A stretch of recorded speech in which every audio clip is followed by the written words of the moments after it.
Hi, I'm Alexandra Chen, and this is the story of how I turned from a worthless stepdaughter into the owner of one of the largest luxury hotel chains in Asia. Sometimes the people closest to you can be the ones who underestimate you the most, but success is the sweetest revenge. I was 16 when my father married Victoria Wong, heir to the prestigious Wong Hotel Group. From day one, she made it clear that I wasn't part of her legacy. Her daughter, Isabella, who was my age, treated me like a servant rather than a stepsister. "At least now you'll learn the value of hard work," Victoria would say with a smirk. The summer I turned 18, Victoria insisted I earn my keep by working at their flagship hotel in Singapore. Not in management training, like Isabella, but as a busser in their restaurant. "Someone needs to learn humility," she told my father, who merely nodded, too invested in his new marriage to protest. What they didn't know was that I had inherited $50 million from my mother's family when she passed away. I kept it secret, living modestly while investing in tech startups and cryptocurrency. By day, I cleared tables and endured Isabella's taunts. By night, I was building an empire.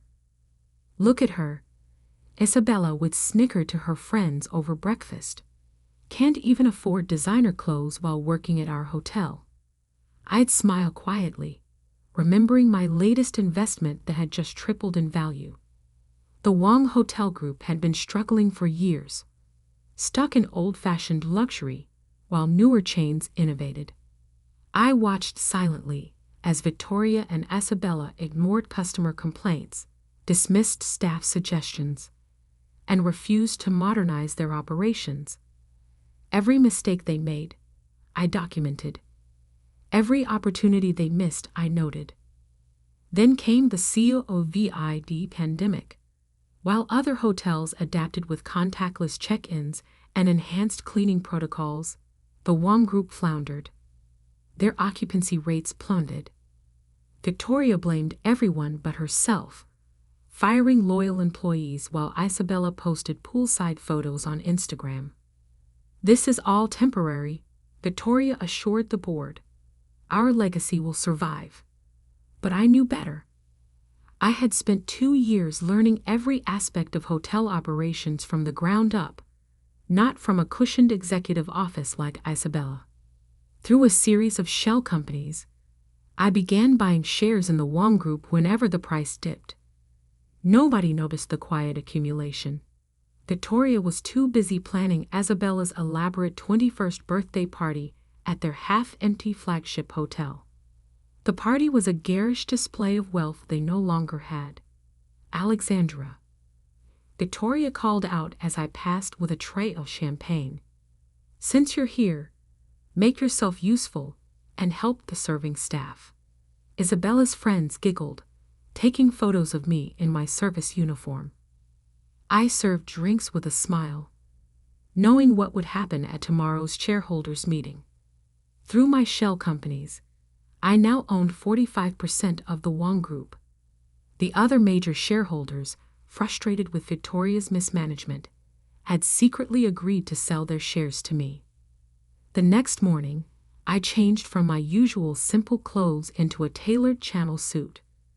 When I walked into the shareholders' meeting, Victoria didn't even recognize me at first. Isabella was too busy texting to notice my entrance. "As you all know," Victoria began, her voice strained, "the past 2 years have been challenging. The board has suggested selling the group to a major international chain." She paused, fighting back tears. "While this pains me deeply, we must consider all options to protect our legacy." That's when I stood up. The room fell silent as I walked to the podium. Victoria's face contorted in confusion. "What are you doing here?" "This meeting is for shareholders only." I smiled, pulling out a folder. "Oh, but I am a shareholder, Victoria." In fact, I nodded to my lawyer, who distributed documents to the board members. Through my investment firms, I own 45% of the Wong Hotel Group, and I have agreements to purchase another 30% from other shareholders. Isabella dropped her phone. Victoria grabbed the documents, her hands shaking. This is impossible. You're just a busser? I finished for her. That's where you were wrong. While you were busy protecting your legacy, I was building my own. My net worth currently stands at $2 billion, and I've spent the last 2 years learning this business from the ground up. Something you and Isabella never bothered to do. The room erupted in chaos. Board members whispered urgently, some nodding in approval. Isabella had turned pale, gripping her mother's arm. Victoria stood frozen, the papers trembling in her hands. You see, I continued, my voice steady. I learned something valuable while buzzing tables at your hotel. Success isn't about legacy or status. It's about understanding your business from every angle, respecting your employees, and adapting to change.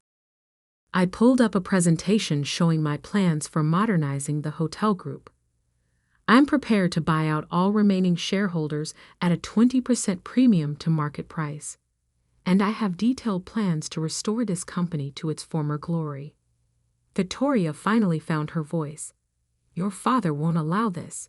He has no say in the matter. I cut her off. Dad may have married into your family, but I built my own empire. Would you like to see my other holdings? I gestured to my assistant, who distributed more documents. Isabella had started crying, mascara running down her cheeks. All those times she'd mocked my simple clothes and starter car, she'd never imagined I was worth more than their entire family combined. The board voted unanimously to accept my offer. In one morning, I had become the majority owner of the Wong Hotel Group. As shell-shocked board members filed out, I turned to Victoria and Isabella. Don't worry, I said softly. I won't fire you immediately. In fact, I think it's time you both learned the business from the ground up. Isabella, you can start by buzzing tables tomorrow. Victoria, housekeeping needs help on the 3rd floor. Victoria and Isabella showed up the next morning looking like they'd aged years overnight. Isabella's designer outfit had been replaced with the standard staff uniform. Her perfectly manicured nails, now hidden beneath rubber gloves. This is illegal, Victoria sputtered as she watched Isabella awkwardly handle a bus tub. You can't demote us like this. We'll sue. I smiled, remembering all the times they'd forced me to work double shifts. Actually, I can. The board has given me complete control over staffing decisions. But don't worry. Unlike you, I believe in fair treatment. You'll both receive the standard employee wage, plus tips. The news of my takeover spread to the hotel industry like wildfire. TechHBILIONARE reveals security IENTITYTOBUIST hotel chain. The headline screamed. My phone exploded with calls from business journalists wanting to know how the hidden heiress had pulled off such a spectacular coup. But I wasn't interested in publicity. I had work to do. The first month was chaos. Victoria tried to sabotage operations by encouraging loyal employees to quit. Instead, they came to me with recordings of her attempts. We've waited years for someone to fix this place, my former supervisor told me. We're on your side. Isabella lasted 3 days as a busser before having a meltdown in the middle of the lunch rush. I can't do this, she screamed, throwing down her towel. Do you know who I am? Yes, I replied calmly, helping a startled guest with their water. You're an employee who just abandoned their station. That's grounds for immediate termination. Would you like to reconsider your actions? She stayed, But her Instagram posts changed dramatically. Gone were the poolside photoshoots and champagne brunches. Now she posted about learning humility and understanding the value of hard work. Her followers ate it up, calling her inspirational. Meanwhile, I began implementing changes I dreamed up during those long nights clearing tables. We introduced mobile check-in, upgraded our sustainability practices, and revamped our customer service protocols. Every employee, from housekeeping to management, received comprehensive training and better benefits. "You're going to bankrupt us with these expenses," Victoria warned during a staff meeting, her housekeeping uniform wrinkled from actually cleaning rooms. "Strange," I replied, pulling up our financial reports. Our occupancy rates have increased 40% since implementing these changes. Customer satisfaction scores are at an all-time high. Care to explain why treating employees well and modernizing our services is bad for business? She had no answer. 3 months into my ownership, my father finally worked up the courage to visit. He found me in my office, my former break room that I'd converted into a modern command center. "Alexandra," he began, looking older than I remembered. I didn't know." "That's the problem, Dad," I said, not looking up from my laptop. "You never bothered to know anything about me. Too busy with your new family to notice your daughter was building an empire." He sank into a chair, his shoulders slumping. "When your mother died, I was lost. Victoria seemed like a way to give you a new family, a stable future. I never imagined that I didn't need your help," I finished. "That I could succeed without you, or that your new wife would treat your daughter like a servant." Tears filled his eyes. "I failed you. Completely and utterly failed you." For the first time in years, I saw my father, really saw him. Not the man who'd abandoned me for his new family, but the broken man who'd lost his way after Mom died. "You did," I agreed. "But it's not too late to start over, if you're willing to earn back my trust." He nodded eagerly. "Anything." "Good, because I need a new maintenance supervisor, someone who knows engineering like you do. But you'll start at entry level, like everyone else." He smiled through his tears. "When can I start?" Over the next year, the Wong Hotel Group transformed. We expanded sustainably, acquiring struggling boutique hotels and modernizing them while preserving their unique character. Our employee satisfaction scores soared, and turnover dropped to industry-leading lows. Victoria eventually quit, unable to handle taking orders from her former stepdaughter. Last I heard, she's living in a modest apartment, writing a memoir about losing it all. Isabella, surprisingly, stuck it out. She worked her way up from busying tables to restaurant management, earning every promotion through actual merit.